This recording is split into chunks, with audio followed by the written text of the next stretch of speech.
Part 4 रंगीन जिंदगी। अति ड्राइवर के साथ गाड़ी में बैठकर शेखावत विला से निकल चुकी थी। उसके जाने के बाद रागिनी जी एक बार फिर से जश्न के कमरे में आई, क्योंकि आज अति की वजह से जश्न के कमरे का दरवाजा खुला था। वहां आने के बाद उन्होंने एक नज़र उस कमरे को देखा जिसमें हर तरफ एक लड़की की तस्वीरें थी जो जश्न के साथ ही थी। किसी में वो लड़की जश्न के गले में बाहें डालकर खड़ी थी तो किसी में जश्न ने उसे उसकी कमर से पकड़ रखा था। हमने तो सोचा था नियति के जाने के बाद तुम कभी किसी लड़की की तरफ आंख उठाकर भी नहीं देखोगे, उसके गम में अपनी जिंदगी एक खंडहर की तरह बना लोगे जहां पर सिर्फ और सिर्फ अकेलेपन की खाई होगी। लेकिन तुम तो बहुत तेज निकले। तुमने तो अपने पास नाजुक फूल रखने शुरू कर दिए, ऐसे शौक रखने लग गए जिससे सिर्फ एक ही नहीं हजारों लड़कियां तुम्हारे साथ हो। तुम्हारे इस शौक का तो मुझे भी नहीं पता था, पर इस शौक को अगर शौक ही रहने देते तो सही रहता। इस घर में लाकर इसे अपनी आदत बनाकर तुमने बहुत बड़ी गलती कर दी। आज तक इस घर में सिर्फ मेरा राज चला है। मैंने तुम्हारी आंखों में अपने लिए सिर्फ और सिर्फ इज्जत देखी है, लेकिन अब तुम्हारी आंखों में मुझे मेरे लिए बगावत दिखाई देने लगी, जो मुझे बिल्कुल बर्दाश्त नहीं। बीवी छोड़कर चली गई तो उसके गम में तो तुम्हें नशे में धुत होकर एक जगह पर पड़े रहना चाहिए, लेकिन तुम तो अपनी जिंदगी रंगीन करने में लग गए। ना जश्न ना तुम्हारी जिंदगी में अब रंगों की कोई जगह नहीं। कसम खाई थी तुम्हारी जिंदगी को सिर्फ एक कफन बनाकर रख दूंगी, तो उस कफन पर कोई अपने प्यार की लाली नहीं छिड़क सकता। कहते वक्त उनकी आंखों में नफरत भरी हुई थी। वो व्यंग से मुस्कुराए और आगे बोली, देखा है मैंने उस लड़की की आंखों में तुम्हारे लिए कुछ तो अलग सा था, और तुम्हारे हाव भाव के तो कहने ही क्या। एक ही दिन में उस लड़की ने तुम पर ऐसा जादू चलाया कि तुमने उसे अपनी जगह पर बैठा दिया। पर आज उस लड़की को मैंने हमेशा के लिए अपने रास्ते से हटा दिया। अपने रास्ते से क्या, अब तो उसका नामो निशान इस दुनिया से ही हट जाएगा। कहते हुए उनके चेहरे की मुस्कुराहट और भी ज्यादा लंबी हो गई। उन्होंने अपने हाथ में बंधी हुई घड़ी की तरफ देखा और बोली, बस कुछ ही सांस बची है उसके पास, भगवान उसकी आत्मा को शांति दे। कहते हुए उन्होंने अपने हाथ जोड़ लिए और फिर एक नज़र उस कमरे को देखकर बाहर आ गई। वहीं दूसरी तरफ जश्न काल बनकर एक कुर्सी पर बैठा था और उसके सामने सुमित को रस्सियों के साथ बांधकर नीचे जमीन पर बिठा रखा था। अमित का सारा चेहरा गहरे जख्मों से भरा हुआ था और कपड़े भी पूरी तरह से पट गए थे, जिनमें से उसका लाल और नीला बदन दिखाई दे रहा था। दर्द से उसकी सिसकियां निकल रही थी, लेकिन फिर भी वो गुस्सा और नफरत भरी आंखों से जश्न को देख रहा था, जो इस किसी राक्षस से कम नहीं लग रहा था। तुम्हें क्या लगता है मुझे इस तरह मारकर तुम अति को अपने पास रख लोगे? जिन लोगों ने उसे खरीदा है वो उसे कभी भी तुम्हारे पास नहीं रहने देंगे। एक ना एक दिन है उसे अपने साथ ले ही जाएंगे, उसने चिल्लाकर कहा। जश्न ने एक तरफ खड़े आदमी को इशारा किया तो वो आदमी एक तीखा चाकू लेकर सुमित की तरफ बढ़ा। उस चाकू को देखकर सुमित कांपने लगा और चिल्लाते हुए बोला, तुम ऐसा नहीं कर सकते, तुम मुझे मार नहीं सकते। मुझे मार करे तुम्हें कुछ हासिल नहीं होगा। लेकिन वो आदमी नहीं रुका और उसके बाद सिर्फ सुमित की चीखें सुनाई देने लगी। वो आदमी चाकू सुमित के बदन के अंदर नहीं बल्कि बाहर बाहर चला रहा था। उसके जिस्म से उसका मांस उधेड़ रहा था। जब सुमित की चमड़ी उसके बदन से कटकर अलग की जाती तो उसकी दर्द भरी चीखें उस जगह पर गूंज जाती, लेकिन वहां पर चिल्लाने का कोई फायदा नहीं था, क्योंकि उन दीवारों के कान जश्न ने बंद करवा रखे थे। कोई जितना भी चिल्लाए लेकिन वहां से कोई आवाज बाहर नहीं जा सकती थी। जितना वो चिल्लाता उतना जश्न मुस्कुराता। तुम्हें क्या लगता है तुम्हारी ये खास मेहमान नवाजी मैं तुमसे कुछ हासिल करने के लिए कर रहा हूँ? ये तुमने सोच भी कैसे लिया कि अति मेरे पास तुम्हारी मर्जी से रहेगी, या तुम ये फैसला करोगे कि उसे कहाँ रहना है और कहाँ नहीं? ये तो तेरे उन कर्मों की सजा है जिसका खामियाजा अति ने भुगता था। पूरे 21 नील थे उसके शरीर पर और 13 गहरे घाव और अनगिनत खरोंचे, ये सब तो बस तुझे वो दर्द महसूस करवाने के लिए है। वरना उसे तो मेरे से वो खुदा नहीं अलग सकता, तो तेरी क्या औकात?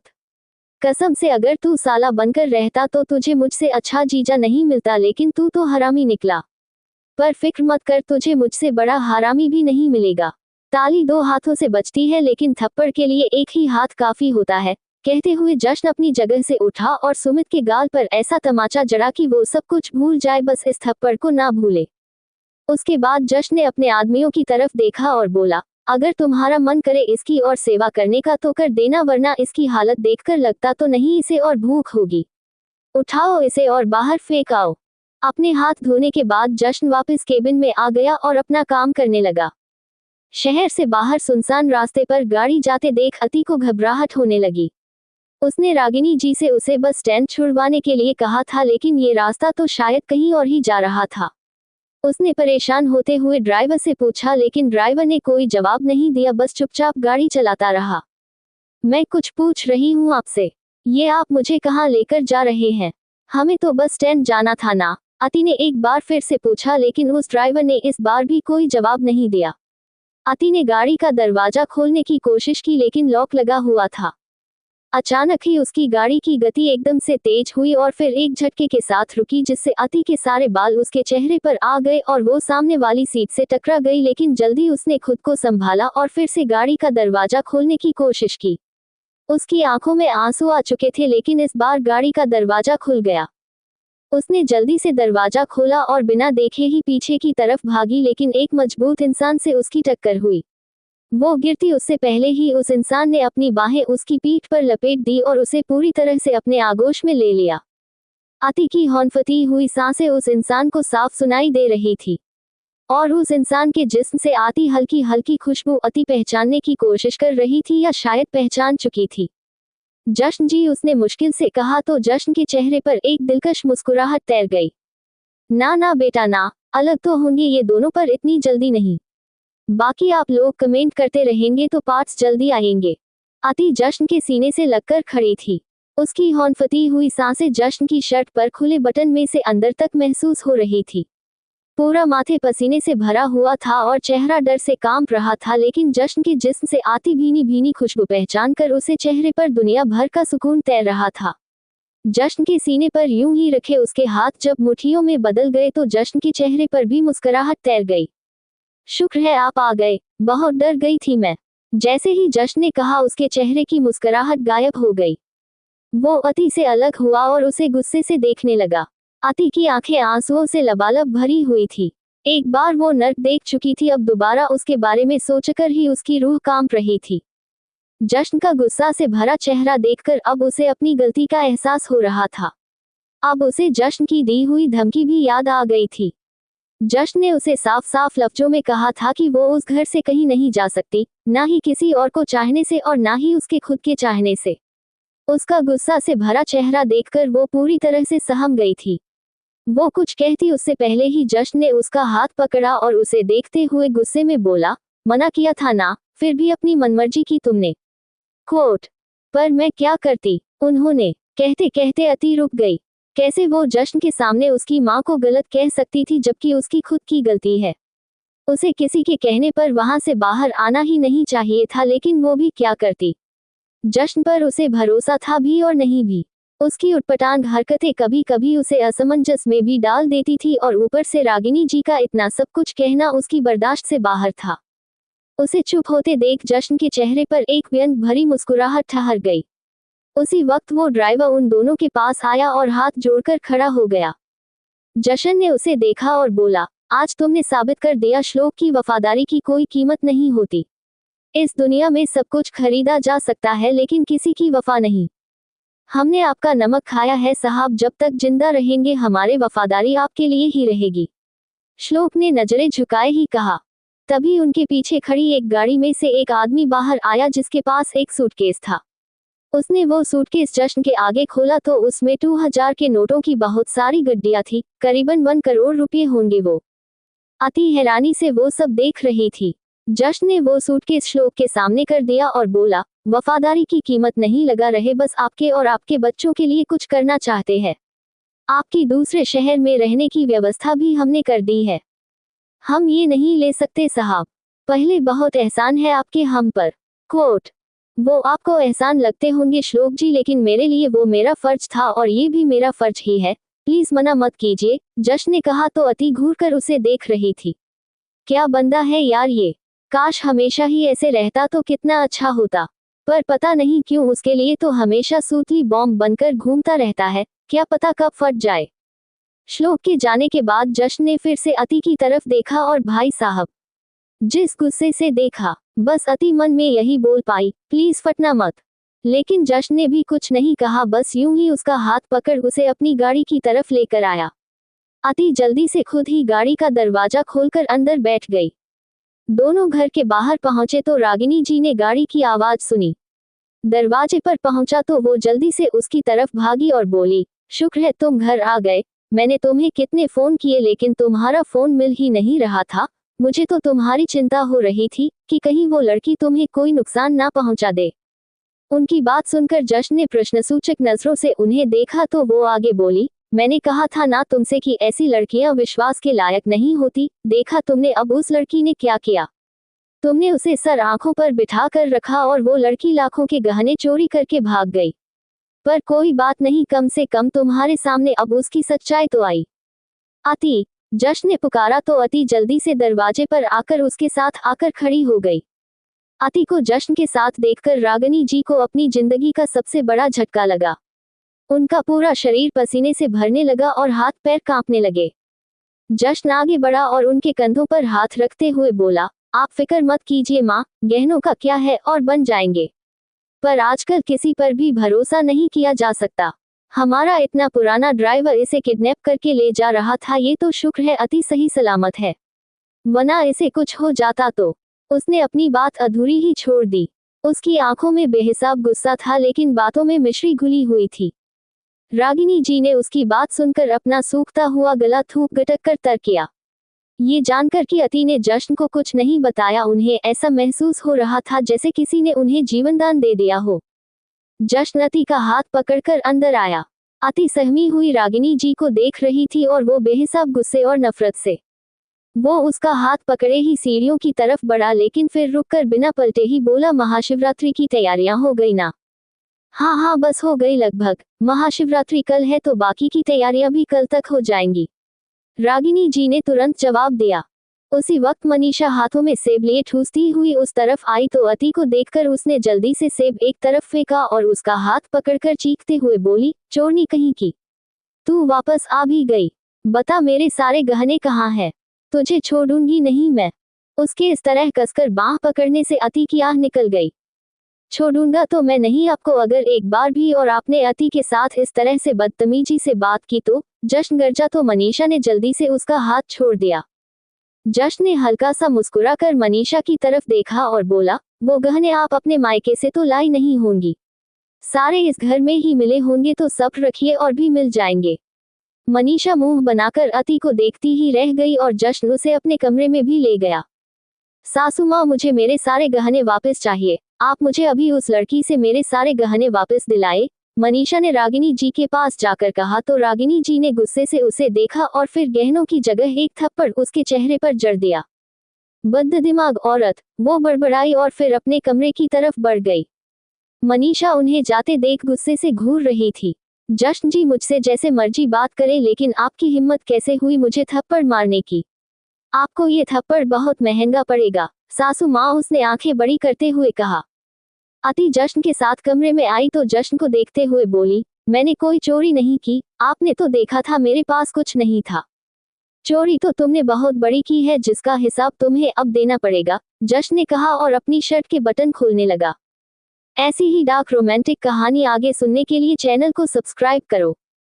आगे जारी है। अति जश्न के साथ कमरे में आई तो जश्न को देखते हुए बोली, मैंने कोई चोरी नहीं की, आपने तो देखा था मेरे पास कुछ नहीं था। आप मुझ पर इतना यकीन तो करते हैं ना? अति ने पूछा तो जश्न ने उसकी तरफ देखा। चोरी तो तुमने बहुत बड़ी की है जिसका हिसाब तुम्हें अब देना पड़ेगा, जश्न ने कहा और अपनी शर्ट के बटन खोलने लगा। जश्न को यूं अपनी शर्ट उतारते देख अति की आंखें बड़ी हो गई। मैंने सच में कोई चोरी नहीं की, उसकी आवाज अटकने लगी थी। जश्न का बिना कपड़ों का ऊपरी बदन तो उसकी सांसें अटका दे। आवाज तो चीज ही क्या थी, उसका वो 42 इंच का सीना, वो भी पूरी तरह से टैंड, उभरे हुए मसल्स और 8 पैक एब्स। और सबसे कातिलाना उसका वो कानों में पहना हुआ डायमंड स्टड जो उसके हुस्न की चुगलियां करता था। जश्न उसकी तरफ बढ़ने लगा तो वो पीछे खिसकने लगी और दीवार से जा लगी। उसे यूं दीवार से लगते देख जश्न के चेहरे पर एक हल्की सी मुस्कुराहट ठहर गई। उसने दोनों हाथ दीवार पर रखे और अति के ऊपर पूरी तरह से झुककर बोला, अगर कहो तो दीवार से एक सुरंग निकलवा दूं, फिर जितना मर्जी पीछे होना, पर याद रखना जितनी मर्जी कोशिश कर लो मुझसे दूर नहीं जा सकती। डरती नहीं हूं मैं आपसे, और आपसे क्या किसी से भी नहीं डरती मैं। अति ने फिर से अटक अटक कर कहा तो जश्न के चेहरे पर एक मुस्कुराहट फिर से तैर गई। वो बिल्कुल अति के चेहरे के करीब आया और बोला, अच्छा फिर गाड़ी से उतरकर भागते हुए मेरे सीने से क्यों आ लगी थी और ये क्यों कहा कि शुक्र है आप आ गए, बहुत डर गई थी मैं। वो तो मैंने ऐसे ही कह दिया था, अति ने अपनी थूक गिटकते हुए कहा। जश्न के इतने करीब होने से उसकी जान हल्क में अटकी हुई थी। कपड़े उतारो, जश्न ने अब उसके ऊपर से हटकर कहा तो अति के चेहरे का रंग उड़ गया। वो हैरानी के जश्न को देखती रही। क्या हुआ, यूं सहम क्यों गई, कपड़े नहीं बदलने क्या तुम्हें? जश्न ने फिर से गंभीर होकर कहा तो अति का मुंह बिल्कुल उतर गया। जश्न ने व्यंग से होंठ हल्का सा ऊपर उठाया और बोला, मैं एक ही बात बार बार नहीं कहता, कपड़े उतारो। अति ने अपना होंठ हल्का सा बाहर निकाला और नाक फुलाकर जश्न को देखने लगी। क्यूटनेस ओवरलोडेड, छोटी सी नाक, वो भी बिल्कुल लाल और आंखों में हल्की हल्की नमी। उसने जश्न को हल्का सा धक्का दिया और बोली, जब देखो आप यूं ही मेरे साथ जबरदस्ती करते रहते हैं, बात बात पर कपड़े उतारते रहते हैं, कभी अपने कभी मेरे। आपको पता भी है कपड़े उतारने से क्या होता है? मुझे तो नहीं पता, तुम्हें पता है तो तुम ही बता दो, कपड़े उतारने से क्या होता है? जश्न ने सवाल कर ही लिया तो अति के चेहरे का रंग एकदम फीका पड़ गया। मुझे मुझे कुछ नहीं पता, उसने नजरें चुराते हुए कहा। जश्न एक बार फिर से उसके करीब आया और उसके ऊपर झुककर उसकी आंखों में देखते हुए बोला, अब तो या तो तुम्हें मेरे सवाल का जवाब देना होगा या यहीं खड़े खड़े कपड़े उतारने होंगे। मेरे साथ जबरदस्ती करके मुझे डरा रहे हैं ना, आप यही चाहते हैं ना कि मैं मान लूं कि मुझे आपसे डर लगता है? कोट, हाँ चाहता तो यही था, लेकिन अब तो मुझे मेरे सवाल का जवाब ही चाहिए, जश्न ने कहा और फिर उसके कानों के बिल्कुल करीब आकर फुसफुसाते हुए बोला, कपड़े उतारने से होता क्या है? अति बेचारगी से उसे देख रही थी। वो अब कैसे उसे बताए कि क्या होता है? जब जश्न उसके सामने कपड़े उतारता है तो वो कितनी कोशिश करती है अपनी आंखों को इधर उधर मटकाने की, लेकिन वो कमबख्त तो बस उसके ऊपर ही टिककर ही रह जाती है। गला सूखने लगता है और होंठ थर थर कांपने लगते हैं। पेट में तितलियां से उड़ती है और रोंगटे खड़े हो जाते हैं। शरीर में कुछ कुछ होने लगता है। वो गंदा गंदा नहीं सोचती, लेकिन फिर भी उसने अजीब अजीब से ख्याल आने लगते हैं। जश्न ने जब पहली बार उसे किस किया था तो वही फीलिंग दोबारा आने लगती है।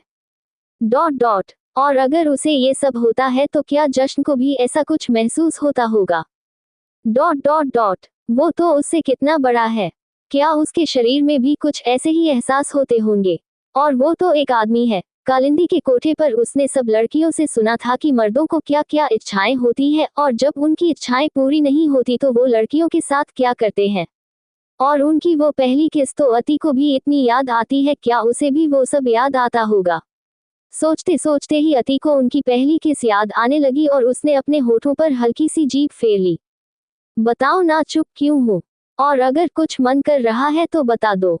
छी, कितने गंदे हैं आप, कहते हुए अति ने मुंह बनाया।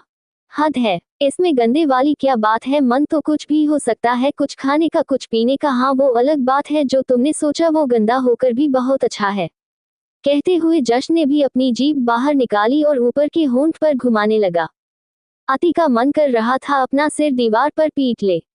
ये शख्स हर बार उसे अपनी बातों में फंसा लेता है। आप तो मुझसे गुस्सा थे ना, मैं आपको बिना बताए चली गई, तो अब अपना गुस्सा निकालिए मुझ पर। कोट, तुम फिक्र मत करो, उसका हिसाब तो अच्छे से लिया जाएगा। तुम पहले मेरे सवाल का जवाब दो या फिर सजा पूरी करो। मैं क्या करूं? हाय मैं क्या करूं? फिलहाल तो अति के दिमाग में सिर्फ ये 3 लफ्ज ही तबाही मचा रहे थे। ठीक है, मैं मानती हूँ मुझे आपसे डर लगता है, ये मेरे सवाल का जवाब नहीं, जश्न ने अति की बात को काटते हुए कहा। अति अब पूरी तरह से खींच गई। उसने जश्न को गुस्से में देखा और बोली, मैं अच्छी तरह से जानती हूँ आप क्या चाहते हैं। कहते हुए ही उसने अपनी कुर्ती के आगे के लगे 2 बटन खोल दिए। यही चाहते थे ना आप, तो यही सही। 1 मिनट के अंदर ही अति अपने सारे कपड़े उतार चुकी थी, सिर्फ इनरवियर को छोड़कर। उसने अपनी आंखें बंद कर ली थी, लेकिन जश्न की आंखें खुली थी। उसके चेहरे पर एक मुस्कुराहट थी। हो रहा है क्या कुछ अब? कोट, उसका फिर वही सवाल सुनकर अति और भी ज्यादा खींच गई। वो हल्का गुस्से में चीखते हुए बोली, मेरा जवाब छोड़िए, पहले आप बताइए क्या आपको कुछ नहीं हो रहा? उसका वो सवाल और उसके चेहरे की मुस्कुराहट और भी बड़ी हो गई। उसकी मुस्कुराहट से अति और भी ज्यादा चिढ़ रही थी। उसने उसे हल्का सा धक्का दिया और अपने ऊपर कुछ ओढ़ने के लिए आगे बढ़ी, लेकिन जश्न ने उसका हाथ पकड़ा और फिर से दीवार से लगा दिया। इस बार उसके चेहरे पर कोई मुस्कुराहट नहीं, गहरी शांति थी। उसने झुककर उसकी आंखों में देखा और बोला, मैं वो नामर्द नहीं जिसकी नीयत किसी लड़की को पूरे कपड़ों में देखकर भी बिगड़ जाए। मैं वो मर्द हूँ। लड़कियों के कपड़े क्या, वो खुद भी खुद को मुझे सौंपना चाहे तो मेरी नीयत नहीं बिगाड़ सकती। अति उसका जवाब सुनकर उसकी तरफ देखती रह गई। क्या सच में इस शख्स की सच्चाई यही है जो उसके होठों से बयान होती है, या वो जो उसने दूसरों के मुंह से सुनी? अलमारी से दूसरे कपड़े लो और पहन लो, जश्न ने कहा और पलट गया। अति की आंखें नम हो चुकी थी। क्या सच में मैं इनके बारे में गलत सोच रही हूँ? ये वैसे बिल्कुल नहीं जैसे सब कह रहे हैं। तो फिर ये उस गंदी जगह पर क्यों आते थे रोज? अति खड़ी सोच ही रही थी। उसे जश्न की ठंडी उंगलियां अपनी गर्दन पर महसूस हुई। आगे जारी है। अगला पार्ट आप सब लोगों के कमेंट्स पर निर्भर। अति अपनी सोचों में गुम थी कि अचानक से उसे अपनी गर्दन पर जश्न की उंगलियां महसूस हुई। सोचते हुए उसने अपनी आंखें बंद कर ली थी। अब जैसे ही उसने अपनी आंखें खोली, जश्न का चेहरा उसके चेहरे के बिल्कुल करीब था और वो उसके ऊपर कपड़े डाल रहा था। एक नाइट टी शर्ट उसने उसे डाल दी थी और लोअर उसके हाथ में पकड़ा हुआ था। सोचने के लिए बहुत वक्त है तुम्हारे पास, अब ये कपड़े पहन लो वरना इल्जाम मुझ पर लगाओगी, जश्न ने कहा तो अति ने जल्दी से उसके हाथों से वो लोअर लेकर पहन लिया। अति वहां से जाने लगी तो जश्न ने एक बार फिर से उसका हाथ पकड़कर उसे रोक लिया और दीवार से लगाते हुए बोला, वैसे तुम्हें जो कुछ कुछ होता है वो सबको होता है, बस फर्क इतना है कि तुम इन्हें छुपा नहीं पाती। ये गोरे गोरे गाल जब लाल हो जाते हैं तो लगता है कायनात कयामत ढा रही है। उसके कहने में ना जाने कैसे मदहोशी थी। अति का दिल धक से उठा और उसने अपना चेहरा फेरकर गहरी सांस ली। उसकी सांसों का शोर जश्न को सुनाई दे रहा था। हल्का सा वो आगे की तरफ बढ़ा और उसके गालों को हल्के से चूमकर बोला, फूलों पर छाई इस लाली को पीने वाला भंवरा हूं मैं। अति के बदन में एक सिहरन सी दौड़ गई। उसने जल्दी से जश्न के सीने पर हाथ रख लिए। दरवाजे पर नॉक हुआ तो जश्न ने जाकर दरवाजा खोला। सामने रमा आंटी हाथों में खाने के लिए खड़ी थी। जश्न ने उन्हें हल्का सा मुस्कुराकर देखा और उनसे वो ट्रे लेकर वापस कमरे में आ गया। जश्न खाना टेबल पर लगा रहा था और अति उसे देख रही थी। पहले उसे बहुत डर लग रहा था कि वो बिना पूछे घर से बाहर चली तो गई, लेकिन उसकी इस गलती पर कहीं ये सुतली बम फट ना जाए। लेकिन जश्न ने तो उसे कुछ कहा ही नहीं, तो पर इस बात पर भी उसे अजीब लग रहा था।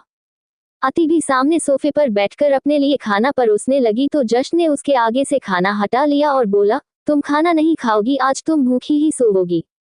अति ने हैरानी से उसे देखा और मायूस सा मुंह बनाते हुए बोली, पर क्यों, मैंने क्या किया है? मुझे भी खाना खाना है। जब इस घर को छोड़कर जा रही थी तो क्या सोचकर जा रही थी कि रात को जहां पर भी जाओगी आगे तुम्हें 56 भोग मिलेंगे? ना ही जेब में एक पैसा था, ना ही कोई रहने का ठिकाना। बहुत शौक है ना जबरदस्ती दुनिया की ठोकरें खाना का, तो आज तुम वही खाओ, खाना सिर्फ मैं खाऊंगा। आप ऐसा कैसे कर सकते हैं मेरे साथ? मुझे भूखी कैसे रख सकते हैं? जब तुम खुद भूख से मरना चाहती हो तो मैं क्या कर सकता हूँ? मैं तो तुम्हें रियलाइज करवा रहा हूँ कि जब आज रात भूखे कहीं सड़क पर सोना पड़ता तो कैसे महसूस होता। बहुत शौक है ना अपनी मर्जी करने का, तो अब भुगतो। जश्न की बातें कड़वी थी लेकिन सच थी। आप नाराज हैं मुझसे? सिर्फ नाराज नहीं, बहुत नाराज, जश्न ने कहा और फिर अपना खाना शुरू कर दिया।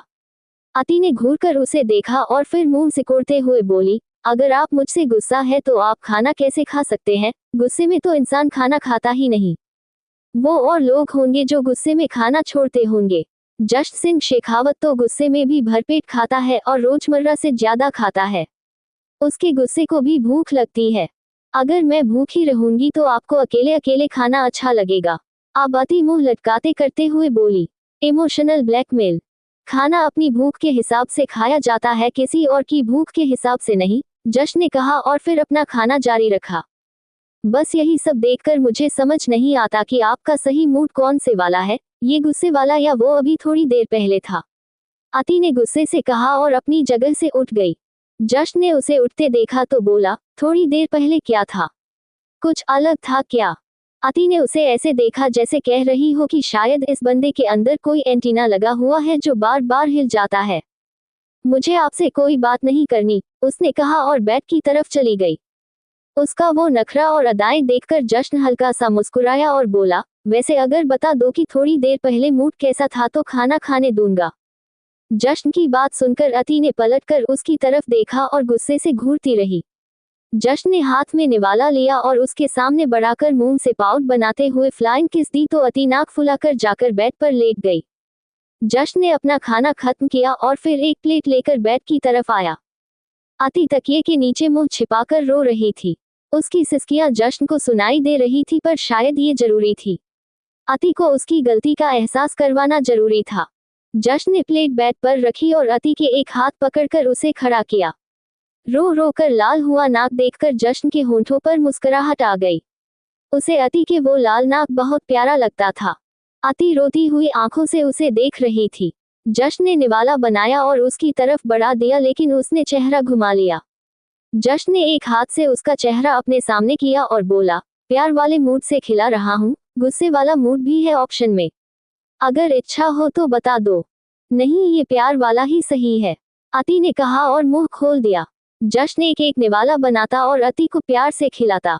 अति की आंखों में आंसू आने को आतुर थे। अपनों ने पराया कर दिया, अपने मतलब के लिए एक दलदल में फेंक दिया, पर उस दलदल से एक पराया अपने घर ले आया और अपनों से बढ़कर अपना बना लिया।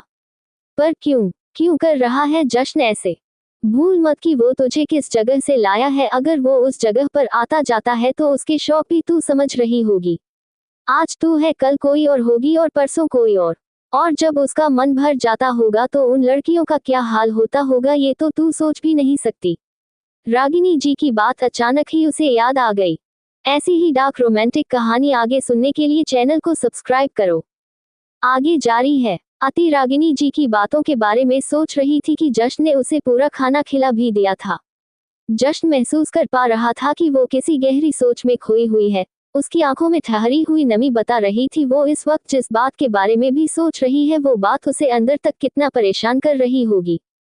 खाना तो खत्म हो गया, कहो तो प्लेट और चम्मच भी साथ ही खिला दूं। जश्न ने कहा तो अति अपनी सोच में से बाहर आई और एकदम से कांप गई। वो जल्दी से अपनी जगह से उठी और बोली, मैं अभी मुंह हाथ धोकर आती हूँ। बाथरूम में आकर उसने खुद को संभाला। रागिनी जी एक माँ है और माँ से बेहतर तो बच्चे को कोई नहीं जानता। तो क्या जो उन्होंने कहा वो सच था या फिर जश्न जी जैसे मेरे साथ पेश आते हैं वो सच है? भले ही उनकी बातें कड़वी होती है लेकिन सच भी तो होती है। कभी गुस्सा करते हैं तो कभी प्यार भी तो करते हैं। मुझे थोड़ा थोड़ा समझकर अपनी बातें समझा भी लेते हैं। अगर वो मुझे उस जगह से बाहर नहीं लाते तो शायद आज मैं भी। कहते कहते उसकी जुबान भी कांप गई और आंखों में आंसू आ गए। वो मुझे वहां से लाए क्यों? मेरे तो अपनों ने मुझसे किनारा कर लिया, इतना बड़ा विश्वासघात किया मेरे साथ, तो ये मुझे इतना अपनापन कैसे दे सकते हैं? किस पर यकीन करूं और कैसे करूं? कुछ समझ नहीं आ रहा। आईने के सामने वॉश बेसिन पर झुककर खड़ी वो काफी देर इस बात के बारे में सोचती रही और फिर एक गहरी और ठंडी सांस लेकर हाथ मुंह धोकर बाहर आ गई। जश्न ने अति के जाने के बाद बर्तन उठवा दिए थे और खुद भी बेड की एक साइड जाकर लेट गया था। अति ने उसे लेटे हुए देखा तो थोड़ा हैरान हो गई। वो भी आई और बेड की दूसरी तरफ आलती पालती मारकर बैठ गई और जश्न को देखने लगी। कुछ मिनट वो यूं ही उसे देखती रही और उसके पलटने का इंतजार करती रही, लेकिन जश्न यूं ही करवट लिए लेटा रहा। अति ने अपने गले को एक दो बार खराशा, लेकिन फिर भी जश्न ने उसकी तरफ नहीं देखा। जितनी भी रात उन्होंने साथ बिताई थी हमेशा जश्न उसकी गोद में सर रख कर सोता था। ऐसे में आज उसका यूं मुंह फेर कर सो जाना अति को बिल्कुल अच्छा नहीं लग रहा था, पर वो जश्न से साफ साफ कुछ कह भी नहीं सकती थी। आप सो रहे हैं क्या? उसने मुश्किल से पूछा। ना सोने की एक्टिंग कर रहा हूँ। किसी भी बात का जवाब आप ढंग से नहीं दे सकते क्या? अति ने मुंह बनाकर कहा। जो बात ही ढंग की ना हो उसका जवाब ढंग से कैसे दिया जाए? जश्न ने कहा तो वो और ज्यादा खींच गई। आपसे तो बात करना ही बेकार है। बात करना क्या, मैं तो बंदा ही बेकार हूँ। जश्न के जवाब से ज्यादा अति उसके यूं ही मुंह फेरे हुए जवाब देने से चिढ़ रही थी। आखिर में उसने ही हार मान ली और बेड पर लेटने लगी, लेकिन जैसे ही उसने पैर आगे बढ़ाने चाहे जश्न ने उसकी गोद में सर रख दिया और बोला, हरकतें भी बेकार ही है मेरी, लेकिन क्या करूं, आदत से मजबूर हूं। उसने कहा और अति का हाथ अपने बालों में रख दिया। अति के चेहरे पर एक लंबी सी मुस्कुराहट आ गई। उसे खुद नहीं पता था कि ये खुशी किस बात की, लेकिन वो दुनिया जहां के दुख दिल में लिए भी इस पल में सबसे ज्यादा खुश थी। अति ने उसके बाल सहलाने शुरू किए तो जश्न फिर से पलटकर उसे पेट से लग गया। अति एकदम से सिहर उठी। ये एहसास उसके लिए बिल्कुल नए थे। मन में नई उमंगें सी दौड़ने लगती थी, सांसें तेज हो जाती थी, लेकिन जश्न के साथ उसे कभी भी गंदा महसूस नहीं होता था। आज तक उसने कभी किसी को खुद को छूने भी नहीं दिया था। जब शेखर, सुरेश उसे छूते थे और जब उसे नवीन जोशी के आगे परोसा गया था तब वो जीते जी मरी थी। उसका मन करता था अपनी जान दे दे। उसे नफरत होती थी उन सब से, पर जश्न के साथ ऐसा कभी महसूस नहीं हुआ, बल्कि उसके दिल में अलग ही हलचल सी होने लगती थी। जश्न को देखते हुए अचानक ही एक बार फिर रागिनी जी की बात उसके जहन में कौंध गई। तुम कैसी लड़की हो, ये तो इस बात से ही पता चलता है कि तुम्हें जश्न कहाँ से लेकर आया है और किस तरह बिना किसी रिश्ते के अपने साथ एक कमरे में रख रहा है। जब तुम्हें ये सब करते हुए शर्म नहीं आई तो हमारे सामने ये ड्रामा क्यों कर रही हो? जब बिना किसी रिश्ते एक पराये मर्द के साथ एक बिस्तर पर सोती हो तब तुम्हें शर्म नहीं? सही तो कहा था उन्होंने, हमारे बीच तो कोई भी रिश्ता नहीं, फिर मैं यहाँ आपके साथ आपके बिस्तर पर क्यों? ना ही आपको कोई हक है मुझे यहाँ रखने का और ना ही मुझे कोई हक है यहाँ रहने का। पर आखिर आप मुझे अपने साथ रख ही क्यों रहे हैं? यहाँ से कहीं जाने नहीं देते। सोचते सोचते ही अति जश्न के बालों में अपने हाथ चला रही थी। जश्न सो चुका था और अब अति की भी आंखें नींद से बोझिल होने लगी थी। अगली सुबह उनकी जिंदगी में क्या होने वाला है, अभी दोनों ही इस चीज से अनजान थे। सुबह हुई तो जश्न फिर से अति को अपनी बाहों में भरकर सोया हुआ था। बेबी डॉल हो तो तुम क्यूट पर थोड़ी नासमझ और बेसब्र हो, कोई ना, तुम्हारे हिस्से की समझदारी और सब्र मैं रख लूंगा। जश्न ने अति के मासूम से चेहरे को देखते हुए मुस्कुरा कर कहा। लेकिन अगले ही पल उसका चेहरा गंभीर हो गया और वो बेहद सख्ती से बोला, लेकिन अगर किसी ने तुम्हारी मासूमियत का फायदा उठाने की कोशिश की तो उसे फिर जश्न सिंह शेखावत की हैवानियत भी देखनी होगी। वो अपनी जगह से उठा तो अति की भी आंख खुल गई। आज कुंभकर्ण ने अपनी नींद कैसे त्याग दी? वो उसे देखते हुए बड़बड़ाया। अति ने घूरकर उसे देखा, लेकिन वो उसे नजरअंदाज कर बाथरूम में चला गया। अति उसे देखती रही। अभी सुबह होने में वक्त था, लेकिन आज महाशिवरात्रि थी, इसलिए आज खास पूजा होने वाली थी। नहा धोकर जश्न बाथरूम से बाहर आया तो अति दोबारा सो चुकी थी। उसने उसे गोद में उठाया और ले जाकर शावर के नीचे खड़ा कर दिया। प्लीज प्लीज प्लीज पानी मत चलाना, खुल गई मेरी आंखें, अति चिल्लाई और आगे की तरफ भागी, लेकिन आगे खड़े जश्न के साथ ही उसकी टक्कर हो गई और दोनों ही धड़ाम से नीचे गिर गए। तब तक जश्न शावर भी ऑन कर चुका था, जिससे दोनों पर ही शावर का पानी गिरने लगा। अति जश्न के नीचे थी, कहाँ चट्टान सा जश्न और कहाँ मोम सी अति। दर्द से उसकी चीख निकल गई। जश्न जल्दी से खड़ा हुआ और उसे भी गोद में उठाकर बाहर बिस्तर में ले गया। अति दर्द से रोए जा रही थी, उसकी कमर पर लगी थी और वो ठंड की वजह कांप भी रही थी। जश्न ने उसके कपड़े उतारने की बजाय फाड़ ही दिए और जल्दी से उसे कंबल में लपेट लिया और फिर कबर्ड में से दवा लेने गया। अति हैरानी से उसे देख रही थी, कैसे ये बंदा इतनी सहजता से सब कुछ कर लेता है। उसके लिए ये सब चीजें मायने ही नहीं रखती, उसे कोई फर्क नहीं पड़ता, जबकि वो खुद पूरी तरह सुन्न हो जाती है। जश्न उसे दवाई लगा रहा था और वो जश्न के चेहरे को देख रही थी, जो इस वक्त बेहद गंभीर था, जिस पर परेशानी साफ झलक रही थी। चोट तो उसे लगी थी, लेकिन शायद उसके दर्द का एहसास जश्न को भी हो रहा था। बस बस अभी ठीक हो जाएगा बेबी डॉल, मैं कोई बेबी नहीं हूँ, उसने रोते रोते ही कहा। पर हरकतें तो तुम्हारी 10 साल के बच्चे जितनी है। नहीं जी, मैं पूरी 17 साल की हूँ और 18 की होने वाली हूँ। फिर तो तुम नो डाउट बेबी डॉल ही हो, जश्न ने कहा, और फिर एकदम से उसके चेहरे के बिल्कुल पास आया और उसके कानों के पास अपने होंठ लाते हुए बोला, माय बेबी डॉल। उसकी वो गर्म सांसें और मदहोशी भरी आवाज सुनकर अति के रोंगटे खड़े हो गए। ना वो जवाब दे पाई, ना अपनी जगह से हिल पाई, बस कंबल पर मुठिया कसकर रह गई। उसकी हालत देखकर जश्न के लबों पर मुस्कुराहट ठहर गई। उसने अपने कपड़े उतारे और दूसरे कपड़े पहनने लगा। उसने नीचे धोती पहनी थी और ऊपर कुछ भी नहीं था। उसे देखकर अति के होश उड़ रहे थे और अपनी हालत देखकर घबराहट हो रही थी कि अब वो क्या करे। जश्न ने उसे सोचों में देख अलमारी से उसके कपड़े भी निकाले और टेबल पर रखकर बोला, जल्दी से तैयार होकर नीचे आ जाओ। इतना कहकर वो कमरे से बाहर निकल गया। अति ने उसे जाते देख राहत की सांस ली और तैयार होने के लिए उठ गई। घर के एक तरह बड़ा सा महादेव का मंदिर बना हुआ था। जश्न बिना और कहीं देखे सीधा मंदिर की तरफ ही बढ़ गया। उसे जाते देख रागिनी जी ने मनीषा की तरफ देखा, जो ललसाई नजरों से जश्न को ही देख रही थी। तुम्हें पता है ना तुम्हें क्या करना है? उन्होंने पूछा तो मनीषा ने एकदम से उनकी तरफ देखा और फिर खुद को संभालते हुए बोली, आप फिक्र मत कीजिए सासू माँ, आप तो बस देखिए कैसे आज उस लड़की को इस घर से बाहर फेंका जाएगा। उसके बाद दोनों के चेहरे पर ही एक साजिश भरी मुस्कुराहट थी। आगे जारी है। पिछले पार्ट पर बहुत कम कमेंट थे। ऐसे करोगे तो एक ही पार्ट आया करेगा और वो भी छोटा सा। अब आपकी मर्जी कमेंट करना या नहीं। ऐसी ही डार्क रोमांटिक कहानी आगे सुनने के लिए चैनल को सब्सक्राइब करो। अब आगे सुनिए क्या होता है। जश्न मंदिर में आ चुका था जहां पंडित जी महापूजा की तैयारी कर रहे थे। अति तैयार होकर नीचे आई तो उसकी नजरें जश्न को ढूंढने लगी। रमा आंटी ने उसे देखा तो उसे बताया कि जश्न मंदिर की तरफ गया है। अति भी उनसे मंदिर का पूछकर वहीं आ गई। मनीषा और रागिनी भी अति को देखकर जल्दी से उसके साथ साथ ही मंदिर में आई। जश्न नीचे पाटे पर बैठा था और पंडित जी बस पूजा शुरू करने वाले ही थे। रागिनी जी चेहरे पर शैतानी मुस्कुराहट लिए जश्न को देख रही थी। जब से नियति तुम्हारी जिंदगी से गई है तब से तुमने ये महापूजा नहीं की। ... वो हमेशा तुम्हारे साथ बैठकर ये पूजा करती थी। जब से वो गई तब से ये महाशिवरात्रि तुम्हारे लिए कोई त्योहार नहीं बल्कि मातम का दिन होता है। आज मैं देखती हूँ तुम कैसे ये पूजा करते हो। तुम क्या सोच रहे हो तुम इस लड़की को नियति की जगह दे दोगे? तुम खुद को बेवकूफ बना सकते हो, हमें नहीं। तुम क्या सोच रहे हो कि तुम 2 दिन दिखावा करोगे कि तुम नियति की जगह किसी और को दे सकते हो तो हम मान लेंगे? नहीं, बिल्कुल नहीं, क्योंकि हम जानते हैं ऐसा कभी नहीं हो सकता। तुम्हारी जिंदगी में नियति की जगह कोई नहीं ले सकता और आज ये बात साबित हो जाएगी। अति जश्न की तरफ देख रही थी। वो नीचे बैठने लगी तो रागिनी ने जल्दी से मनीषा को इशारा किया।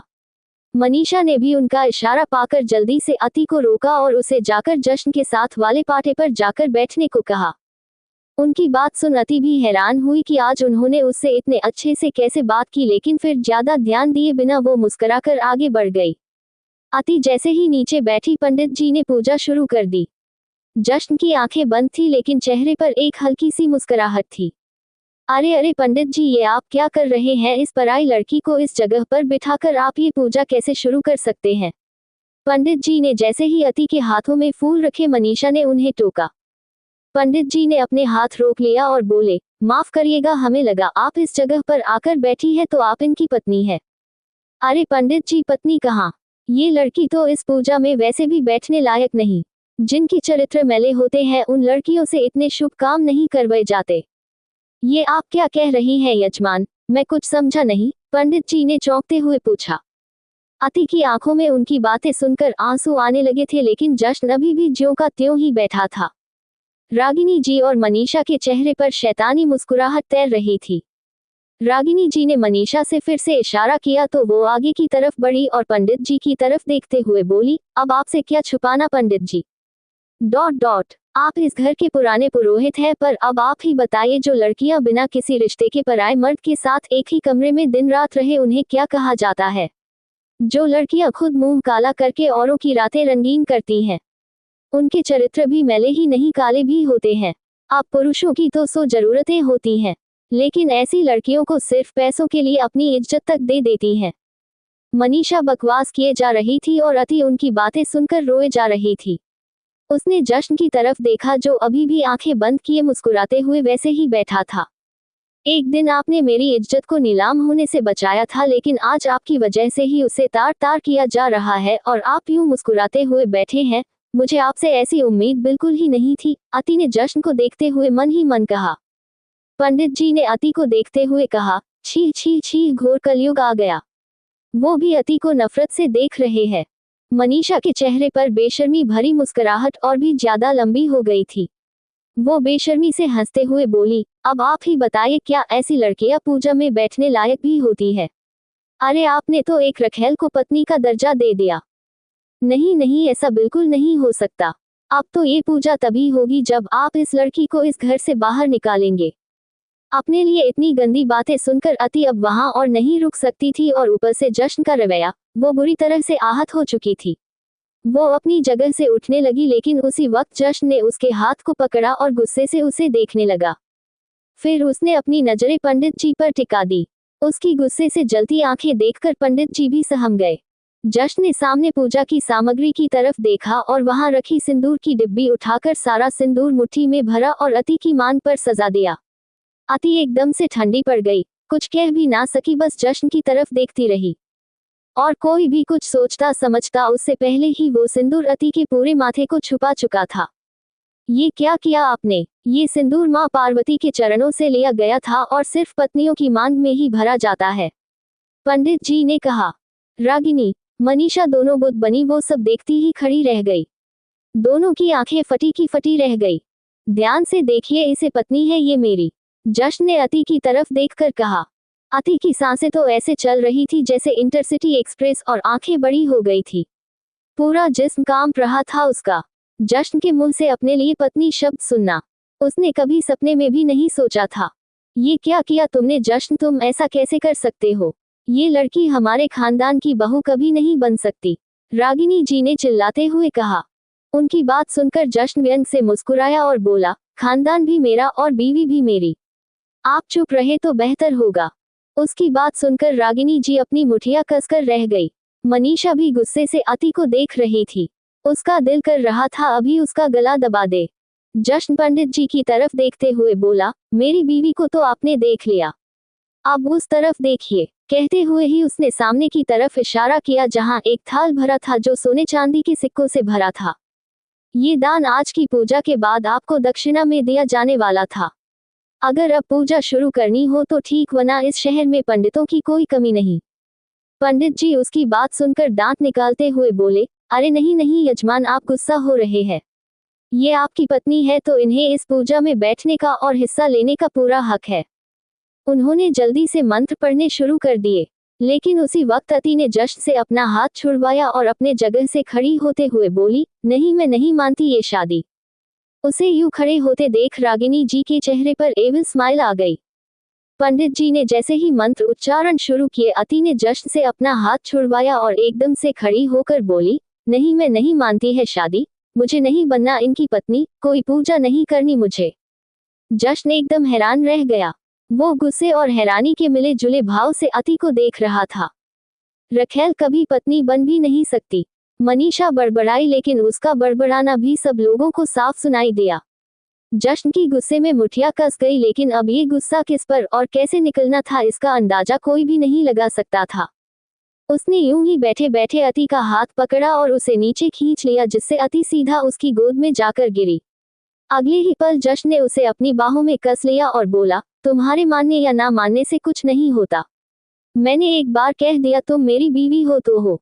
तुम तो क्या, सामने बैठे महादेव भी अब इस बात को झुठला नहीं सकते। उसके कहने में जो गंभीरता, जो सख्ती थी, अति उसका सामना कर ही नहीं पाई, यूं ही उसकी गोद में बैठी रह गई।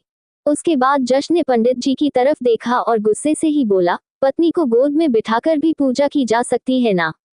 पंडित जी ने उसका गुस्सा देखकर जल्दी से सिर हाँ में हिला दिया तो वो आगे बोला, फिर देर किस बात की है, या फिर कोई और पंडित बुलाऊं? ओम नमः शिवाय, ओम नमः शिवाय। पंडित जी ने जल्दी से मंत्र पढ़ने शुरू किए, जैसे कोई तोता कोई बात रट रहा हो। अति दक्ष की गोद में बैठी थी और जश्न पूजा किया जा रहा था। अति का ध्यान पूजा में कम और जश्न के चेहरे पर ज्यादा था। आपके लिए किसी और की मर्जी तो मायने ही नहीं रखती, बस हर जगह अपना हुक्म चलाना है। मैं इंसान हूँ, मेरी भी अपनी मर्जी है, इच्छा है, लेकिन आप हमेशा बस मुझे एक चीज की तरह ही समझते हैं, जिसे जब चाहे जैसे इस्तेमाल किया और जब चाहे जो कह दिया, पर अब नहीं।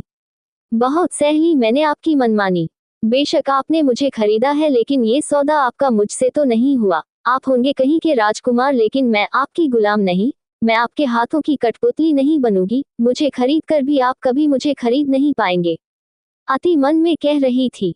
पूजा संपन्न हुई। वैसे तो आपने सारा सिंदूर पहले ही अपनी पत्नी की मांग में भर दिया है, लेकिन अगर पूजा के बाद ये सिंदूर पति अपनी पत्नी की मांग में भरता है तो और भी ज्यादा शुभ होता है। पंडित जी ने दूसरी डिब्बी में रखे सिंदूर की तरफ इशारा करते हुए कहा तो जश्न ने एक बार फिर से वो डिब्बी उठाई और पूरी की पूरी अति की मांग में भर दी।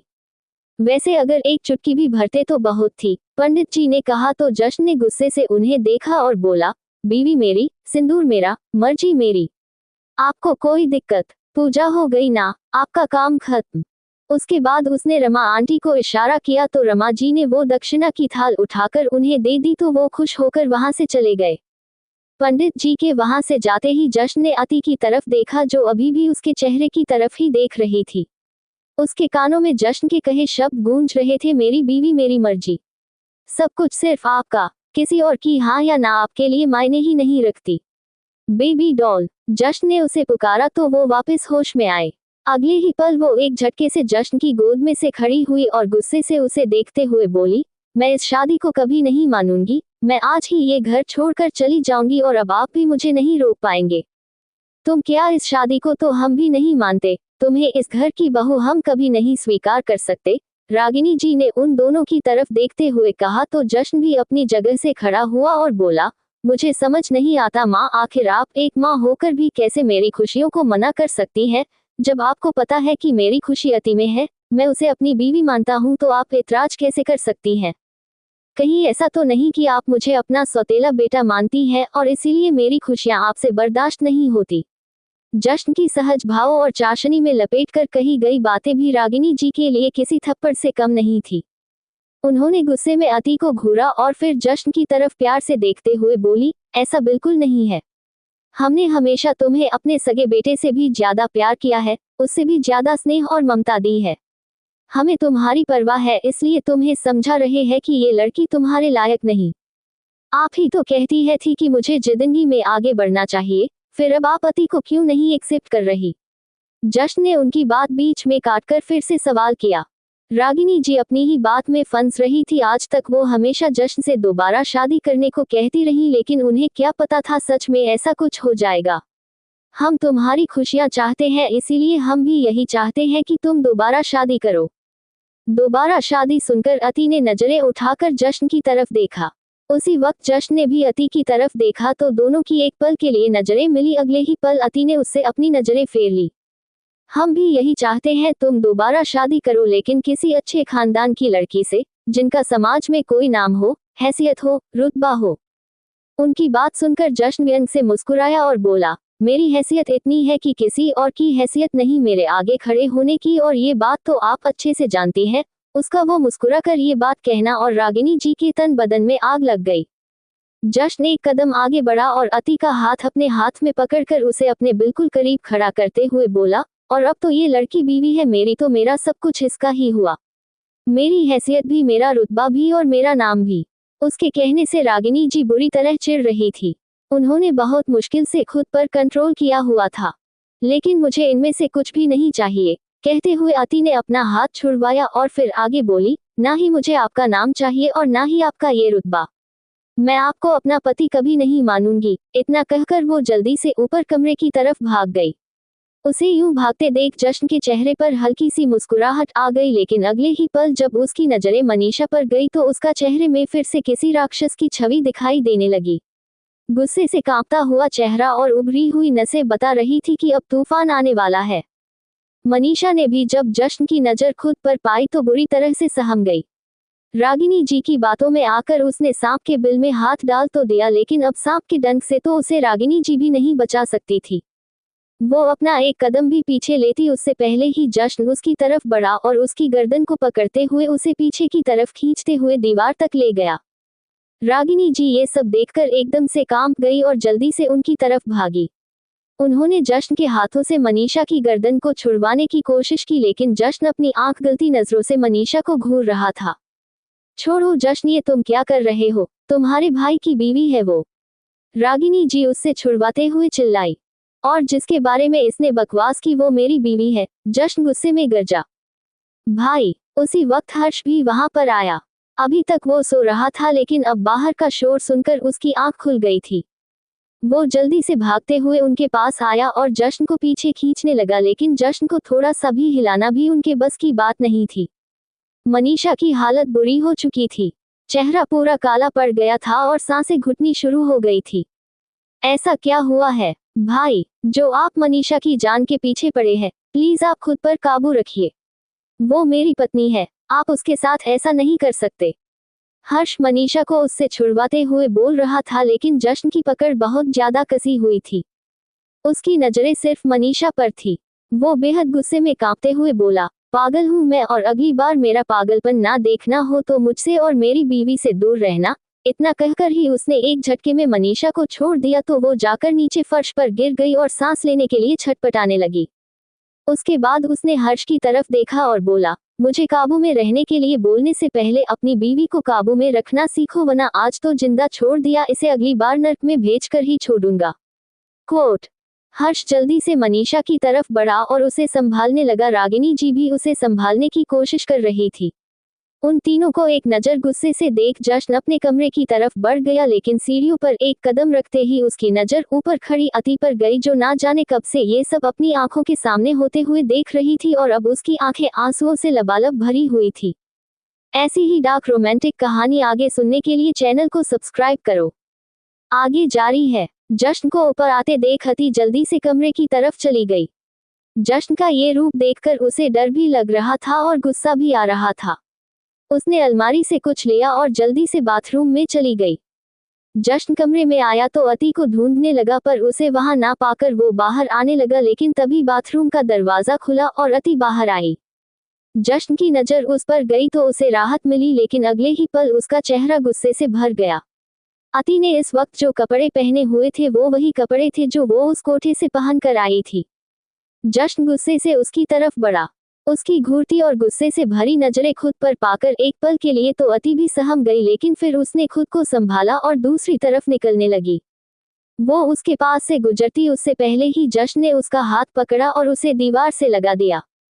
हिम्मत भी कैसी हुई तुम्हारी ये कपड़े दोबारा पहनने की? जश्न ने गुस्से से गरजते हुए पूछा। और आपकी हिम्मत कैसे हुई बिना मुझसे पूछे मेरी मांग में सिंदूर भरने की? अति ने हिम्मत से पूछ ही लिया। उसके सवाल से उसकी बाह पर जश्न की पकड़ और भी ज्यादा कस गई।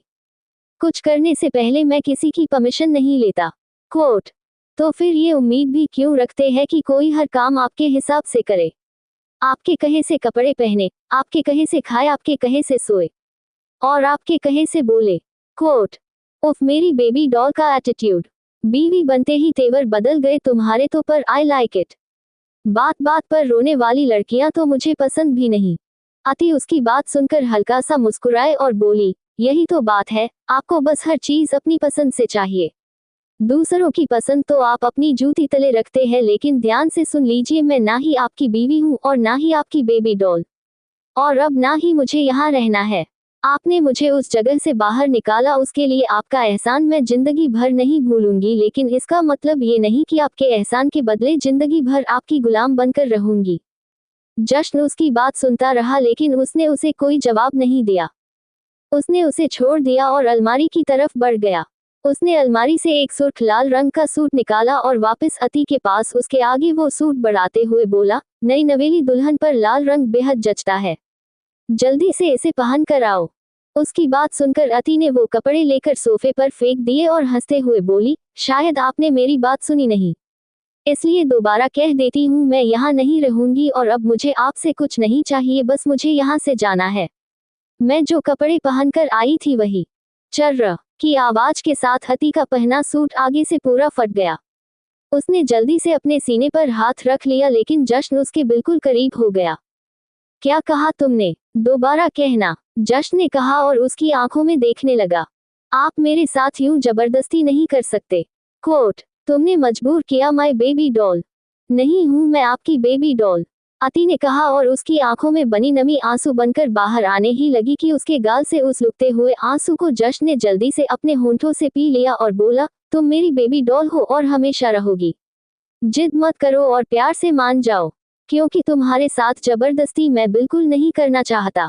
क्यों डर है आपको कि आपका असली रूप मेरे सामने आया तो मैं भी आपको छोड़कर चली जाऊंगी, जैसे शायद आपकी पहली बीवी आपको छोड़कर चली गई। उसके साथ भी यूं ही जबरदस्ती करते होगे आप। कोट। उसकी बात सुनकर जश्न का एक्सप्रेशनलेस चेहरा गुस्से से भर गया। वो अति के बिल्कुल करीब हुआ और एकदम से उसके होंठों को अपने होंठों में लेकर उन्हें पूरी शिद्दत से चूमने लगा।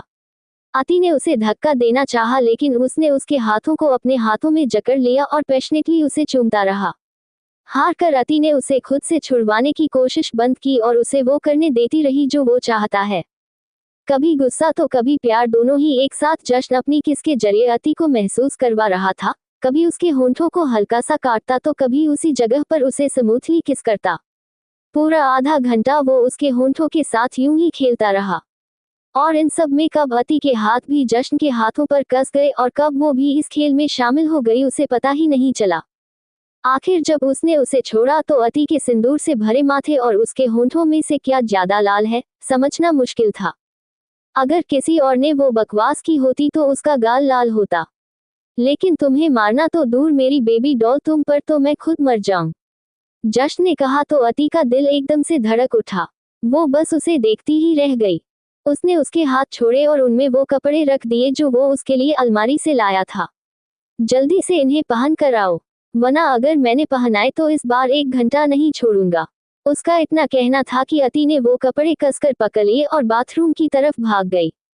उसने अंदर आकर सबसे पहले अपनी दौड़ती हुई सांसों को काबू किया जो जश्न की उस अंतरंगी किस से अभी भी तूफान बनकर उसके सीने में घूम रही थी। वो तो है ही जिद्दी और गुस्सैल, लेकिन मुझे क्या कीड़ा काट जाता है। क्या होता है ये, जब वो पास आते हैं तो मैं खुद पर काबू खो देती हूँ। वो खुद से सवाल कर रही थी। तुम नहीं दे पाओगी उन सवालों का जवाब, बाहर आओ मैं बताता हूँ। जश्न की आवाज आई तो वो एकदम से चौंक गई। इस बंदे ने मेरे अंदर कोई माइक तो नहीं फिट कर दिया। वो खुद को ही चेक करने लगी। वो कपड़े बदल कर बाहर आई तो जश्न आईने के सामने खड़ा था। वो बैट की तरफ जाने लगी तो जश्न उसे देखते हुए बोला, अभी नहीं बेबी डॉल, सुहागरात में तो अभी वक्त है, पहले तुम इधर आओ। कोट। उसकी बात सुनकर अति के रोंगटे खड़े हो गए। जश्न ने उसका हाथ पकड़ा और उसे आईने के सामने ले आया। अति की हालत उसे खुद को ही समझ नहीं आ रही थी। वो इस बंदे की बातों पर गुस्सा करे या उन्हें सुन शर्माए, उससे डरे या सब कुछ किस्मत पर छोड़ उसके साथ उसकी ही दुनिया में खो जाए। वो उसे कोई नुकसान नहीं पहुंचाता और दूसरों के सामने भी उसकी ढाल बनकर खड़ा हो जाता, लेकिन उसकी मर्जी का ख्याल बिल्कुल नहीं करता। आंखें बंद करना बेबी डॉल, जश्न ने कहा तो वो अपनी सोचों में से बाहर आई। बिना कोई बहस उसने अपनी आंखें बंद कर ली। जश्न की उंगलियां उसकी गर्दन को छू रही थी और अचानक से वो पूरी सिहर गई जब उसे जश्न के ठंडे होंठ अपनी गर्दन पर महसूस हुए। उसकी हल्की सी सिसकी निकल गई। अब लग रही हो ना मेरी बेबी डॉल, जश्न ने कहा तो उसने अपनी आंखें खोली। पार्ट छोटा है लेकिन 2 पार्ट चाहिए तो इतना एडजस्ट तो करना पड़ेगा। और अब अगर इस पर कमेंट नहीं किए तो फिर से एक ही पार्ट आएगा दिन में। ऐसी ही डार्क रोमांटिक कहानी आगे सुनने के लिए चैनल को सब्सक्राइब करो। अब आगे सुनिए। हर्ष मनीषा को संभाल कर सोफे की तरफ ले आया था। उसने उसे पानी का गिलास दिया और आराम से सांस लेने को कहा, लेकिन मनीषा तो गुस्से से रागिनी जी को घूर रही थी। सिर्फ उनके कहने पर ही उसने ये सब किया था। उन्होंने उसे यकीन दिलाया था कि अगर वो ऐसा करेगी तो जश्न अति को घर से बाहर निकाल देगा, लेकिन इन सब से तो अति परमानेंट ही इस घर में शिफ्ट हो गई। उसे बाहर निकालना तो दूर, जश्न ने उसके साथ शादी कर ली। अब उसका ख्वाब हमेशा हमेशा के लिए ख्वाब ही रह गया। ऐसा भी क्या कर दिया तुमने जो जश्न भाई को इतना ज्यादा गुस्सा आ गया। मैंने कितनी बार मना किया है तुमसे कि तुम उन्हें परेशान मत किया करो, उनके रास्ते में मत आया करो। कुछ परेशान नहीं किया मैंने उन्हें, सिर्फ सच बोला था। अब एक रखेल को रखेल नहीं तो। उसने अभी इतना कहा ही था कि एक तमाचा उसके मुंह पर लगा जो हर्ष ने उसे मारा था। अब वो गुस्से से हर्ष को देख रही थी। हर्ष भी गुस्से से उसे घूरते हुए बोला, अगर मुझे पहले पता होता कि तुमने इतनी बड़ी बदतमीजी की है तो तुम्हें उनके हाथों से कभी छुड़वाता ही नहीं। अच्छा होता तुम वही मर जाती। ... इतना कहकर वो गुस्से में वहां से चला गया। उसने जाते ही मनीषा अपनी जगह से उठी और रागिनी जी की तरफ बढ़ी। ये सब कुछ आपकी वजह से हुआ है। आप खुद तो उसकी नजरों में सही बन गई लेकिन मुझे गलत बना दिया। आज मेरा जो इतना अपमान हुआ है उसे मैं कभी नहीं भूलूंगी और ना ही आपको कभी भूलने दूंगी। इतना कहकर वो फुकारती हुई अपने कमरे में चली गई। रागिनी जी गुस्से से उसे जाते देखती रही। बहुत गलत किया तुमने जश्न, मैंने कभी उम्मीद नहीं थी कि तुम किसी और को अपनी जिंदगी में भी ला सकते हो, लेकिन तुमने तो हद ही कर दी। दूसरी शादी ही कर ली लगता है। अब मुझे अपना हुक्म का इक्का लाना ही पड़ेगा। उन्होंने गुस्से से दांत पीसते हुए। उनके चेहरे पर इस वक्त षड्यंत्र भरे भाव थे। अब लग रही हो ना मेरी बेबी डॉल। जैसे ही जश्न ने कहा अति ने अपनी आंखें खोल कर देखा। सबसे पहली नजर उसके गले में पहने मंगलसूत्र पर गई जिस पर जश्न की भी नजरें थी। उस मंगलसूत्र को देखकर उसकी आंखें बड़ी हो गई। जे और अल्फाबेट से बना मंगलसूत्र जश्न ने पहले ही बनवा रखा था, लेकिन क्यों? उसकी धड़कनों ने फिर से शोर मचा दिया, कभी खुद को देखती तो कभी जश्न को। और एक नजर फिर उसने आईने में से खुद पर डाली, माथे में भरा सिंदूर, गले में मंगलसूत्र और सुर्ख लाल सूट पहने वो सच में नई दुल्हन ही लग रही थी। अम्मा रुको, एक कमी तो अभी भी है, जश्न ने कहा और फिर अलमारी की तरफ बढ़ा। अलमारी में एक साइड उसका लॉकर अटैच था। उसने अपने फिंगरप्रिंट से उसे अनलॉक किया और एक ज्वेलरी बॉक्स निकाला।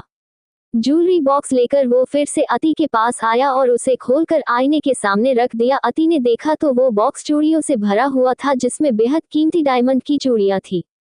उस बॉक्स में से चूड़ियां निकालकर जश्न अति के हाथ में पहनाने लगा, लेकिन अति ने अपने हाथ पीछे खींच लिए। बहुत अच्छा मूड है मेरा, प्लीज इसे खराब मत करो, जश्न ने उसे टोका। क्यों कर रहे हैं आप ये सब? देखिए, मैं मानती हूँ उस वक्त परिस्थिति ऐसी थी कि आप मेरी मांग में सिंदूर भर बैठे, लेकिन इसका मतलब ये तो नहीं कि आपको ये शादी माननी ही पड़े। आप उस वक्त गुस्से में थे, लेकिन अब तो कोई गुस्सा नहीं है ना? फिर आप क्यों ये सब चीजें कर रहे हैं?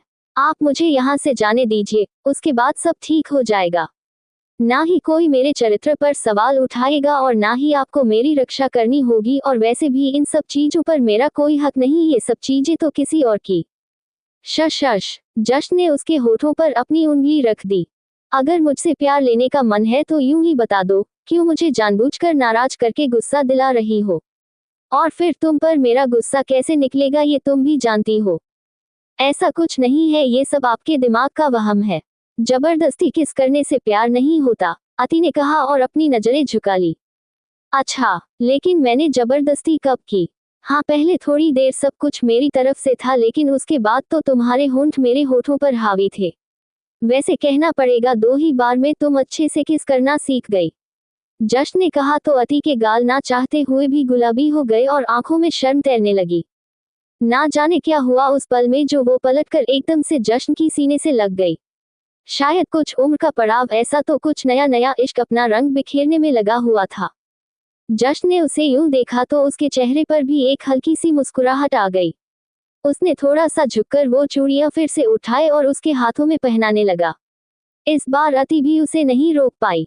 जश्न ने उसे चूड़ियां पहनाते हुए ही एक बार फिर से पलटकर आईने के सामने कर दिया और उसके कानों में फुसफुसाते हुए बोला, सामने आईने की तरफ देखना। अति ने मुश्किल से नजरें उठाकर सामने की तरफ देखा। कहाँ वो 5 फुट 2 इंच और कहाँ जश्न पूरा 6 फुट। वो बिल्कुल मासूम सी और जश्न का चेहरा ऐसे जैसा हरदम गुस्सा नाक पर बैठा हो। क्या तुम्हें सामने आईने में कोई दाग दिखाई दे रहा है? जश्न ने पूछा तो एक नजर आईने को देख उसने अपना सिर ना में हिलाया। जश्न मुस्कुराया और बोला, जैसे ये आईना बिल्कुल साफ है, इसमें एक भी दाग नहीं, वैसे तुम्हारा चरित्र भी बिल्कुल साफ है। और रही बात हमारी शादी की, तो जश्न सिंह शेखावत जो भी करता है गुस्से या खुद पर काबू खोकर नहीं, अपनी मर्जी से करता है। किसी और की मर्जी ना उसके सामने चली है और ना ही चलेगी। सामने वाला अगर इस घमंड में है कि मेरी कोई प्रतिक्रिया उसकी वजह से हुई है, तो ये उसका घमंड नहीं, बेवकूफी है। अति उसकी बातों को सुनती रही, लेकिन उसकी समझ में कुछ नहीं आया। समझ आता भी कैसे, सारा ध्यान तो उसका जश्न के चेहरे पर था। उसके बाद उसने फिर से अति को पलटकर अपने सामने किया और उसे खुद के बिल्कुल करीब कर आखिरी चूड़ी उसके हाथों में पहनाते हुए बोला, इन चीजों पर बेशक हक मत जताना, लेकिन मुझ पर अपना हक कभी मत छोड़ना। मुझ पर और मेरे प्यार पर हमेशा तुम्हारा हक होगा। मैसेज अति जश्न सिंह शेखावत। उसका मैसेज अति जश्न सिंह शेखावत। अति के दिल में कई तारे एक साथ छेड़ गया।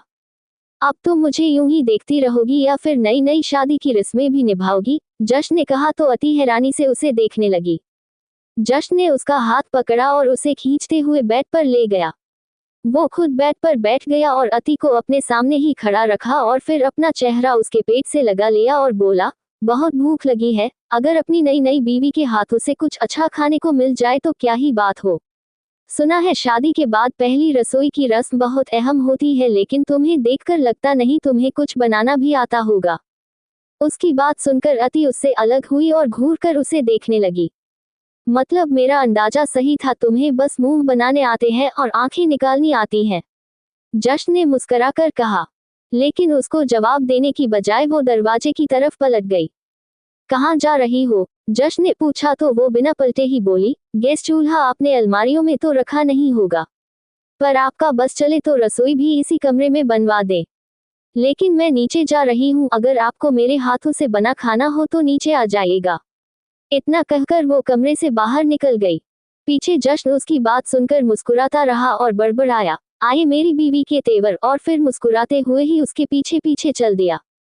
आगे जारी है। ऐसी ही डार्क रोमांटिक कहानी आगे सुनने के लिए चैनल को सब्सक्राइब करो। अब आगे सुनिए। अति नीचे आ तो गई थी लेकिन उसे किचन का कोई अंदाजा नहीं था। उसने हॉल में खड़े होकर नजर दौड़ाई तो इसे एक कर्फ्यू से कुछ कुछ बर्तनों की आवाज आई और वो उसी तरफ चली गई। पीछे सीढ़ियों पर खड़ा जश्न एक बार फिर से मुस्कुराया और बोला, चलो मुझे समझे ना समझे बाकी तो सब समझती है। अति को किचन में देखकर वहां खड़े सब नौकर एकदम से सहम गए।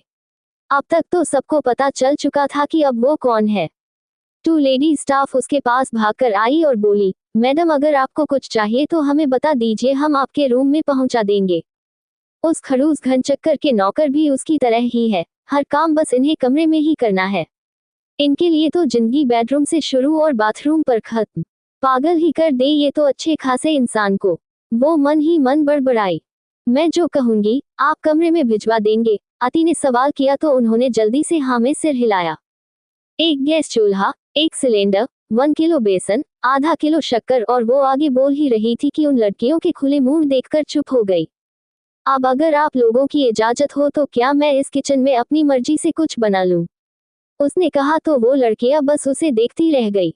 रमा आंटी जो काफी देर से उनकी बातें सुन रही थी वो आगे आई और अति के सिर पर अपना हाथ रखते हुए बोली, तुम बहुत अच्छी और मासूम भी। बस अपनी इस मासूमियत को हमेशा यूं ही बरकरार रखना। Everybody get out. जश्न की आवाज वहां गूंजी तो सब एकदम से पुतलों की तरह वहां खड़े हो गए और अगले ही पल एक एक कर किचन से बाहर निकल गए, लेकिन रमा आंटी वहीं खड़ी रही। आज मेरी बीवी की पहली रसोई है तो मैं चाहता हूँ कि वह बिना किसी हेल्प के कुछ मीठा बनाए, इसलिए रमा आंटी आज आपको भी किचन से बाहर जाना होगा। पर मैं सब सामान ढूंढूंगी कैसे? अति एकदम से बोली। वैसे ही जैसे किचन ढूंढ लिया, जश्न ने भी तपाक से जवाब दिया। उनकी ये नोकझोंक देखकर रमा आंटी के चेहरे पर मुस्कुराहट आ गई और वो मुस्कुराते हुए ही बाहर चली गए। वैसे तुम चाहो तो मैं तुम्हारी मदद कर सकता हूँ, कहते हुए जश्न बिल्कुल अति के करीब हो गया। अति पहले ही स्लैब के पास खड़ी थी तो वो एकदम से पीछे से स्लैब से लग गई और उसके हाथ उस स्लैब पर कस गए। उसने गुस्से से जश्न की तरफ देखा और बोली, शुक्रिया पर मुझे आपकी मदद की कोई जरूरत नहीं, आप यहाँ से बाहर जा सकते हैं। कोट। उसकी बात सुनकर जश्न कुछ बोलने को हुआ लेकिन उससे पहले ही अति बोली, मेरा घर, मेरी रसोई, मेरी मर्जी वाला डायलॉग बोलना है तो वो मुझे पहले ही पता है। कुछ नया बोलिए इस बार। उसकी बात सुनकर जश्न एकदम से हंस पड़ा तो अति उसकी उस हंसी में ही खो गई। आज पहली बार उसने जश्न को हंसते हुए देखा था। बाय गॉड जान तो वो हल्की सी मुस्कुराहट में भी ले लेता है, लेकिन इस तरह से खिलखिलाकर हंसना तो सरेआम कत्लेआम था। यूं ही मुझे देखती रहोगी या कुछ बनाओगी भी? उसकी नजरें खुद पर पाकर जश्न एकदम से हंसते हंसते रुक गया तो अति भी एकदम से झेप गई और पलट गई। वो हाथ जो जश्न ने अब तक स्लैब पर रखे हुए थे अब वो अति के पेट पर लिपट गए। अति एकदम से सिहर उठी। एक सांस ऊपर तो दूसरी सांस नीचे ही रह गई। बड़े अच्छी से पहचानने लगी हो मुझे तुम, लेकिन शायद इतना अच्छा भी नहीं क्योंकि मैं जो बोलने वाला था वो था बीवी मेरी, रसोई मेरी, और रसोई में भी जो बंद ना हो वो प्यार भी मेरा। उसकी बातें सुनकर अति के गाल बिल्कुल लाल टमाटर जैसे हो गए थे। कैसे एहसास थे ये? उसकी बातें सुनकर उसे ऐसा लगता था जैसे दुनिया जहां की खुशियों उसे मिल गई हो। चेहरे पर एक शर्मीली मुस्कुराहट आ जाती और दिल में अलग ही घुंघरू बजने लगते। जितना मर्जी इनकार कर ले वो अपनी और जश्न की शादी से, लेकिन जब जब जश्न उसे अपनी बीवी कहता तो उसके दिल में गुदगुदी सी मचने लगती और मन करता कि कह दे वो भी हाँ मानती है वो इस शादी को, लेकिन फिर जश्न का खड़ूसपना और उसका गुस्सा उसके सामने आ जाता और फिर तो उसका मन करता कि बस यहाँ से चली जाए।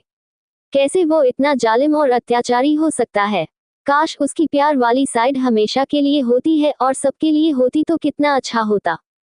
वैसे बनाने क्या वाली हो तुम? जब जश्न ने कहा तो अति एकदम से अपनी जगह से हिल गई। क्या क्या सोच रही थी वो? पर जो भी सोच रही थी सोचते वक्त उसके चेहरे पर हल्की हल्की गुलाबी रंगत छा रही थी। लेकिन जल्द ही वो अपने एटीट्यूड में आई और बोली, आप जाइए बाहर, जब बन जाएगा तब पता चल जाएगा। जश्न ने उसके गाल के साथ अपना गाल रगड़ना शुरू कर दिया और बोला, ख्यालों में मेरे साथ खोई हुई थी तो मुस्कुरा रही थी और मुझे हकीकत में महसूस किया तो एटीट्यूड दिखा रही हो।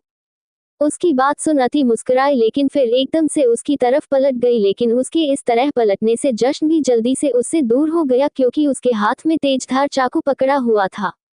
जान लेने का इरादा है क्या? कोट, जान लेने पर तो आप तुले हैं, खाना भी खाना है लेकिन बनाने भी नहीं देना। जब तक आप यहाँ से जाएंगे नहीं, मैं कोई काम कैसे करूंगी? अपनी बाहों में तो घेर कर खड़े हैं मुझे, ना इधर जाने देते हैं ना उधर जाने देते हैं, वो चिढ़ते हुए बोली। जश्न फिर से उसके करीब होने लगा तो अति ने अपना चाकू वाला हाथ पीछे खींचना शुरू कर दिया। वो एक बार फिर से उसके आसपास अपने हाथ रखकर खड़ा हो गया और बोला, मैं तो ऐसे ही करूंगा, खाना तुम्हें बनाना है तो ये तुम देखो तुम कैसे बनाओगी। अब मुझे कुछ नहीं बनाना, मैं रूम में जा रही हूँ। इससे बढ़िया बात तो कोई और हो ही नहीं सकती, चलो दोनों साथ चलते हैं। जश्न ने जैसे ही कहा अति ने अपना सिर उसके सीने पर मारा और बोली, कैसे इंसान हैं आप, अपनी मर्जी करते हैं बस दूसरे की तो सुनते ही नहीं। तुम सुनाने वाली तो बनो, पूरी उम्र सुनने को तैयार हूँ। जश्न ने कहा तो अति गुस्से में भी मुस्कुरा उठी। उसकी बात सुन अति ने अपने दोनों हाथ उसके सीने पर रखे और धीरे धीरे को धक्का देते हुए पीछे की तरफ ले गई और फिर उंगली दिखाते हुए उसे बोली, ठीक है अब सुनेंगे आप मेरी बात तो सुनिए। जब तक मैं अपना काम खत्म ना कर लूं यहाँ से हिलिएगा भी मत और ना ही कुछ बोलिएगा। जश्न ने कुछ नहीं कहा, बस अपने होंठ ओके में लिप सिंक करते हुए हिलाए और फिर अपने होठों के आगे अपनी उंगलियों को इस तरह चलाया जैसे कोई जिप बंद कर रहा हूं। अति ने राहत की सांस ली और फिर एक नजर किचन को देखने लगी। सामने गैस चूल्हे के अलावा और कुछ भी दिखाई नहीं दे रहा था। उसने कुछ पूछने के लिए जश्न की तरफ देखा लेकिन जश्न ने पहले ही आगे से अपने होठों को लॉक करने का इशारा किया तो उसके चेहरे की हवाएं उड़ गई। आगे जारी है। हाँ जी, कल एक पार्ट दिया था तो आज 2 पार्ट ही दूंगी। ऐसी ही डार्क रोमांटिक कहानी आगे सुनने के लिए चैनल को लाइक सब्सक्राइब करो ताकि अगले पार्ट का नोटिफिकेशन आपके पास सबसे पहले पहुंचे। धन्यवाद।